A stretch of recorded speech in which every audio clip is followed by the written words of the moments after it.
اسمي مارك، وأنا من مدينة صغيرة تسمى مونت كلير، وأنا رجل بقلب مكسور، لأنه قبل 6 أشهر حدث شيء حزين للغاية.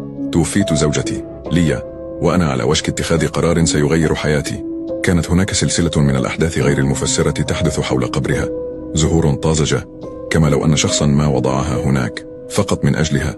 كانت هناك أيضا آثار أقدام غامضة حول قبرها، خاصة عندما تكون الأرض قليلا رطبة. لكن الأسوأ من ذلك كله، كان هناك رائحة في الهواء، رائحة حلوة جدا، تماما مثل العطر الذي كانت ليا تحب ارتداءه. كان الأمر غريبا حقا. كنت فضوليا جدا، وأردت حقا أن أعرف ما كان يحدث. لذا كانت لدي فكرة: وضع كاميرا خفية. فكرت أنه إذا أخفيت كاميرا بالقرب من قبر ليا، ربما أتمكن من رؤية ما يحدث هناك. وجدت مكانا جيدا لإخفاء الكاميرا خلف شاهد قبر آخر.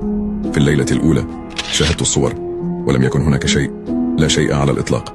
في الليلة الثانية نفس الشيء، لا شيء على الإطلاق. بدأت أتساءل إذا كانت فكرتي جيدة، لكن ثم في الليلة الثالثة حدث شيء لا يصدق. عندما شاهدت صور الكاميرا لم أصدق عيني.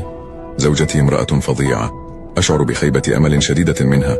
اكتب في التعليق الجزء الثاني.